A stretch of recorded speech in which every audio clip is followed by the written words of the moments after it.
జోయాస్ proprietary ayurvedic medicine అందమైన ఒత్తైన చుట్టూ జోయాస్ తోనే సాధ్యం.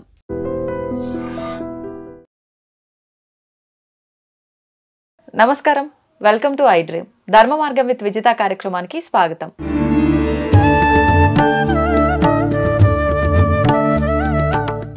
నమస్కారం అండి. నమస్తే మా శ్రీమాత్రే నమః.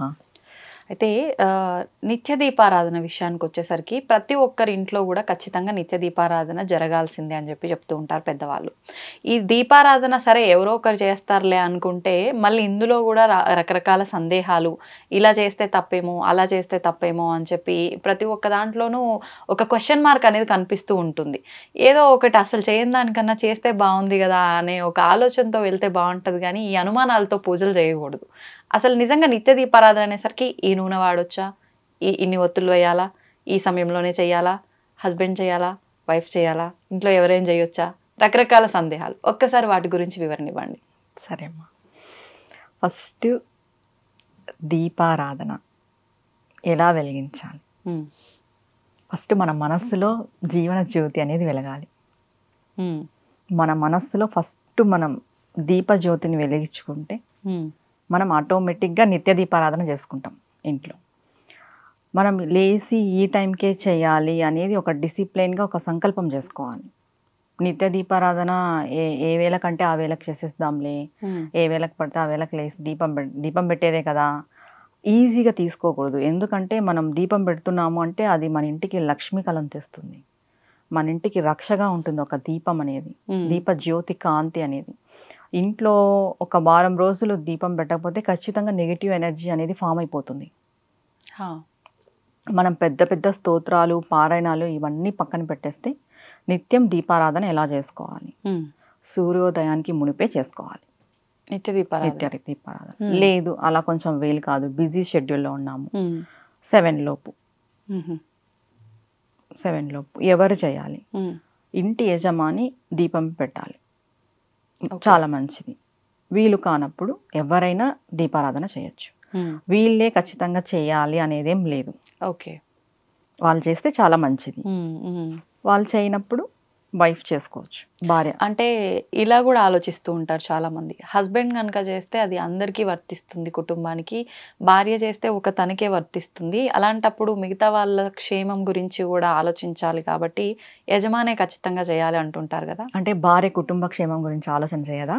ఆలోచిస్తుంది, కానీ చేసిన ఫలితం మాత్రం తనకొక్కదానికే వర్తిస్తుంది అంటారు. ఎవరు చూసారండి? మనం చూసామా? చెప్తూ ఉంటారుగా రకరకాలుగా, ఒక్కొక్కరు ఒక్క రకంగా. కానీ భార్య ఆలోచన చేయదా? చేస్తుంది. అసలు ఫస్ట్ తన గురించి తాను కన్నా కుటుంబం గురించి ఎక్కువ ఆలోచిస్తుంది. భార్య అంటే తల్లి తర్వాత తల్లి. అలాంటిది ఇంటికి యజమానురాలు, గృహలక్ష్మి గృహే అన్నారు. అలాంటి గృహలక్ష్మి ఆలోచన చేయదా? చేస్తుంది. ఇక్కడ మెయిన్ వీళ్ళు పెడితే మంచిదా, యజమాని పెడితే యజమాని పెట్టాలి. శాస్త్రంలో యజమాని పెట్టాలి అనేది ఉంది. ఎందుకంటే అది కూడా ఎందుకు, అబ్బాయిలకి అంత డిసిప్లిన్ ఉండదు, మెయిన్గా వాళ్ళంతా పాటించలేరు అనే ఒక దాంతో వాళ్ళు కూడా డిసిప్లిన్గా ఉండాలి, వాళ్ళు కూడా మన శాస్త్రాలని పూజల్ని అన్నీ తెలుసుకోవాలి, వాళ్ళు కూడా మనతో పాటు పార్టిసిపేట్ చేయాలి వీటన్నిటిలోనూ అని ఇది పెట్టారు. ఓకే, వాళ్ళు పెడితే చాలా మంచిది. కానీ ఆడవాళ్ళు పెడితే ఆడవాళ్ళకే ఉంటుంది అనేది అబద్ధం. ఓకే, ప్రతి ఇల్లాలు వాళ్ళ ఇంటి బాగు గురించి ఆలోచిస్తుంది. ఆమె దీపం పెట్టి నేను ఒకటే బాగుండాలని అనుకోదు కదా. ఒకవేళ స్వార్థంగా ఆమె ఒకటే బాగుండాలి అనుకుంటుంది, అనుకున్నా కూడా ఆమె బాగుండాలి అంటే ఆమెను ఎవరు చూసుకుంటారో వాళ్ళ భర్తనే చూసుకుంటారు, ఆటోమేటిక్గా ఆయన బాగుంటాడు. ఓకే, అవునా కదా. ఒకవేళ స్వార్థంగా ఆలోచన చేసినా కూడా. ఇప్పుడు దీపం ఎలా పెట్టాలి? ఈ కన్ఫ్యూజన్ అందరిలో చాలా ఎక్కువ అయిపోయింది. ఆ నూనె ఈ నూనె, ఇన్ని ఒత్తులు అన్ని ఒత్తులు అని. 3 ఒత్తులు వేసుకుంటే త్రిమూర్తులకి సంబంధం. ఓకే, ఒక్కొక్క ఒత్తి బ్రహ్మ విష్ణువు శివుడు. 3 ఒత్తులు వేసుకొని పెట్టుకోవచ్చు, 2 ఒత్తులు వేసుకొని పెట్టుకోవచ్చు. ఒక ఒత్తి పెట్టరాదు, వేయకూడదు. ఓకే, ఇంకా 4, 5 అనేది అది మన ఇష్టం. అది ఇంకా అది అంటే వెయ్యొచ్చా? అట్లా వెయ్యొచ్చు వేయకూడదు అనే విషయం పక్కన పెడితే మన ఇష్టం అంతే. అది 6 ఒత్తులు వేసి మంగళవారం పూట పెడతారు సుబ్రహ్మణ్య స్వామికి. ఆయన షణ్ముఖుడు కాబట్టి 6 ఒత్తులతో చేస్తారు. మనం ఏ దేవి దేవతలను ఆరాధిస్తున్నాం అనే దాన్ని బట్టి పోతే నిత్యము మనము 3 ఒత్తులతో కానీ 2 ఒత్తులతో కానీ దీపారాధన చేసుకోవచ్చు. నువ్వుల నూనె వాడుకోవచ్చు. ఇప్పుడు వాడే నూనెని బట్టి కూడా అంటే మనకు ఫలితాలు ఉంటాయా? వాడే నూనెని బట్టి ఫలితాలు ఉంటాయా అనేది అయితే నేను చెప్పను. నిత్యము ఇంట్లో చేసుకునే వాళ్ళు అయితే నువ్వుల నూనె వాడుకోవచ్చు. ఓకే. ఆ నూనె ఈ నూనె దానికంటే మనం భక్తితో చేస్తున్నాం అనేదే ఇంపార్టెంట్. కానీ చాలా నేను వరకు దీనికి ముందే చెప్పాను, మనం ఫస్ట్ మన మనస్సులో జ్యోతిని వెలిగించుకోవాలి. భగవంతుని పైన నమ్మకం, ప్రేమ. నేను ఇది భగవంతుడు మీరు ఈ నూనెతో పెడుతున్నారా, ఇన్ని ఒత్తులు వేస్తున్నారా, ఇవన్నీ ఏది చూడరండి. ఇదంతా ఏది చూడరు. ఇది మనం డిసిప్లైన్గా ఉండడానికి మాత్రమే ఇదంతా. ఇప్పుడు మనం నిత్యము లేవాలి, దీపం పెట్టుకోవాలి అనేది మనకి ఉంటే మనం ఖచ్చితంగా అర్లీగా లేసి దీపం పెట్టుకుంటాం. మనం డిసిప్లైన్గా ఉండడానికి ఇవన్నీ వచ్చినాయి తప్ప దేవుడు ఇలానే పెట్టండి, ఇలా పెడితేనే నేను చూస్తాను అనేది ఎక్కడా చెప్పలేదు. ఓకే. మనం బాగుండాలనే ఏదైనా కూడా ఎలా పెట్టాలి దీపం. దీపం పెట్టేటప్పుడు ఖచ్చితంగా దీపానికి పసుపు, కుంకుమ, అక్షంతులు, పూలతో అలంకరణ చేయాలి. ఏ అలంకరణ లేకోకున్నట్టు దీపం పెట్టకూడదు. ఓకే. అంటే దీపారాధన అయిపోయిన తర్వాతనేనా ఇవన్నీ? ముందే పెట్టిన తర్వాతే దీపారాధన చేయాలి. ఓకే. చేసుకున్న తర్వాత ముందుగా మీరు దీపం ఎవరి కోసం పెడుతున్నాం? కుటుంబ క్షేమం కోసం, భగవంతుడి మీద ఆ భక్తితో. దీపంలో మనం సుబ్రహ్మణ్య స్వామిని దర్శించాలి. సుబ్రహ్మణ్య స్వామికి సపరేట్గా ఫొటోస్, విగ్రహాలు, విగ్రహారాధన ఇంట్లో తక్కువ. ఆయన దీపజ్యోతిలోనే ఉంటారు. మనము శివుడిని పెట్టుకుంటాం, విఘ్నేశ్వరుని పెట్టుకుంటాం, అమ్మవారిని పెట్టుకుంటాం. సుబ్రహ్మణ్య స్వామి చాలా తక్కువ ఉంటారు. సుబ్రహ్మణ్య స్వామిని ఆ దీపజ్యోతిలో మనం దర్శించాలి. ఓకే.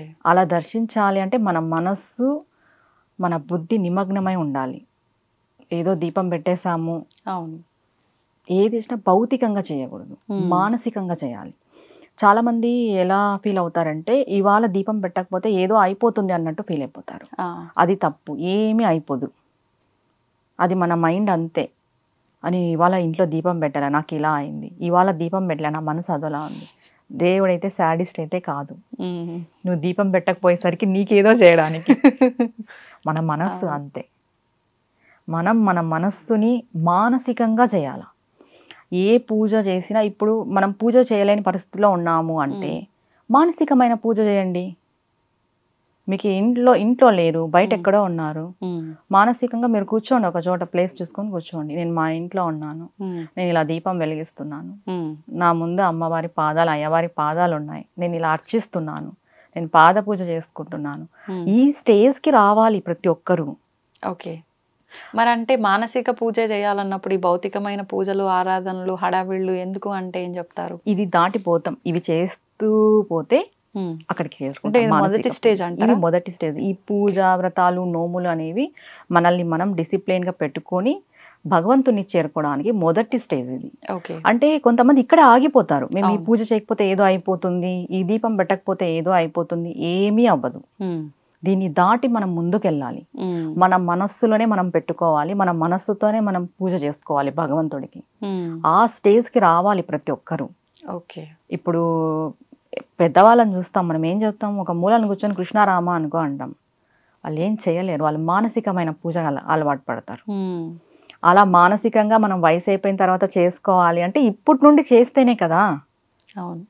ఇప్పుడు డైలీ మనం దీపం వెలిగిస్తున్నాం, ఎక్కడో మైండ్ పెట్టుకొని, దృష్టి పెట్టుకొని దీపం వెలిగిస్తే నువ్వు ఎలా వెలిగిస్తున్నావు? నువ్వు కళ్ళు మూసుకుంటే నీకు ఎలా గుర్తొస్తుంది?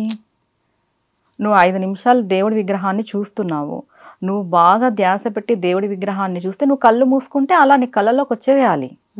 మన ఇంట్లో ఉండే దేవతామూర్తులు, లేదా ఏదైనా గుళ్ళోకి వెళ్ళినాం మనం, ఆ దేవతామూర్తి మనకు అలా కల్లో కనిపించాలంటే నువ్వు దృష్టి పెట్టి చూస్తేనే కదా. అవును. ఎక్కడో మనసు పెట్టి నేను పూజాధికాలన్నీ చేసేస్తున్నానంటే నువ్వు మానసిక పూజ ఎలా చేయగలవు? ఈ స్టేజ్ని దాటి రావాలి అంటే ఇక్కడ చాలా డిసిప్లిన్గా, ఇంట్రెస్ట్గా, శ్రద్ధగా చేయాలి. ఇవి చేస్తేనే మనం ఆ స్టేజ్కి రాగలం. ఓకే. నిత్య దీపారాధనలో ఎవ్వరూ ఏం డౌట్స్ పెట్టుకునే అవసరం లేదు. సూర్యోదయానికి మునిపే దీపం పెట్టుకోవాలి, తర్వాత సూర్యాస్తమయం తర్వాత దీపం పెట్టుకోవాలి. ఓకే. 2 సార్లు. నైవేద్యం పండ్లో ఫలమో ఏదో ఒకటి, పాలు, డ్రై ఫ్రూట్స్ ఇంట్లో ఏవో ఒకటి ఉంటాయి కదా, అది భగవంతుని దగ్గరికి పెట్టి భగవంతునికి చూపించి మనం తీసుకోవడమే. ఓకే. ముందుగా నిత్య దీపారాధన చేసేవాళ్ళు, నిత్య పూజ చేసేవాళ్ళు ఆచమనీయం ఖచ్చితంగా చేసుకోవాలి. అవునా? నిత్య పూజకి కూడా ఆచమనం, సంకల్పం 2 ఉంటాయి. ఎందుకంటే మనం నోట్తో ఏదేదో మాట్లాడింటాం, ఆ టైం వెళ్తాం దేవుని రూమ్లోకి, టకటక పూజ చేసేయకూడదు. చేత్తో ఏవేవో ముట్టుకొని ఉంటాం. ఫస్ట్ మనం శుద్ధి చేసుకోవాలి మన చేతులు, మన నోరు. ఆచమనంతో శుద్ధి అయిపోతుంది. ఓకే. సంకల్పం మనం ఇప్పుడు అందరికీ కోరికల మేరకు చేస్తుంటారు కాబట్టి మన కోరిక స్వామికి చెప్పుకొని, అక్షంతలు పూలు చేతిలో పట్టుకొని స్వామికి చెప్పుకొని సంకల్పం చేసుకోవాలి. ఓకే. ఇప్పుడు అంటే పువ్వులు లేనిది అసలు పూజ చేయకూడదా? అలా ఏం లేదండి. పువ్వులు ఉంటేనే పూజ, ఏమీ లేకపోయినా కూడా పూజ చేయొచ్చు. ఓకే. దాన్నే మానసిక పూజ అంటారు. ఓకే. అంటే చాలా మందిలో ఉన్నాయి ఈ సందేహాలు కూడా. అంటే నిత్య దీపారాధనకు కూడా ఖచ్చితంగా పువ్వులు ఉండాల్సిందేనా? మళ్ళీ ఈ పువ్వులు కూడా దీపారాధన అయిపోయినాక పెట్టాలా, ముందే పెట్టాలా? దీపారాధన వెలిగించేటప్పుడు, దీపం వెలిగించేటప్పుడు అగరబత్తితో వెలిగించాలా, అగ్గిపుల్లతోటే వెలిగించాలా? ఇలాంటి సందేహాలు కూడా ఉన్నాయి. అంటే ఇవన్నీ నమ్ముతున్నారు కాబట్టి నిజంగా మీకు తెలిసినంత వరకు ఇవి ఎలా ఆచరించవచ్చో చెప్పండి. పువ్వులు లేకపోయినా పూజ చేసుకోవచ్చు. పువ్వులే ఉండాలనేది ఏం లేదు. పూలే ఉండాలని అలానే పక్కింటి వాళ్ళ ఇళ్లలో పూలు తెంపుకొని వచ్చి కూడా దొంగతనంగా ఇవన్నీ చేసి వాకింగ్ అని వెళ్ళి పూలు తెచ్చి అలా పూజ చేయాల్సిన అవసరం లేదు. భగవంతుడు దానికి ఎక్కువ పాపం వేస్తాడు. అంతేగా, దొంగతనం చేస్తున్నట్టే ఒక రకంగా. పక్కోళ్ళు పాపం వాళ్ళ ఇంట్లో పూజ చేసుకోరా, వాళ్ళ పూలన్నీ మనం కోసుకొస్తే చెప్పు.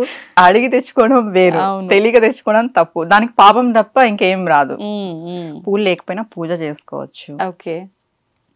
ఇంకా సందేహాలు అనేసి అగ్గి పెట్టెతో పెట్టకూడదు. సరే, అగరబత్తులు దేంతో వెలిగిస్తున్నారు?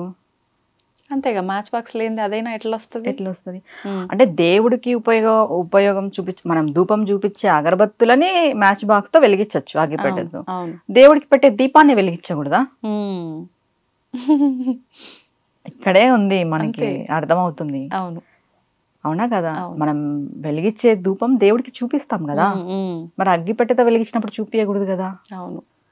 ఇవన్నీ లేనిపోని అపోహలండి. మనం భగవంతుని చేరుకోవడమే మనకి ముఖ్య ఉద్దేశం తప్ప ఇవన్నీ అపోహాలు.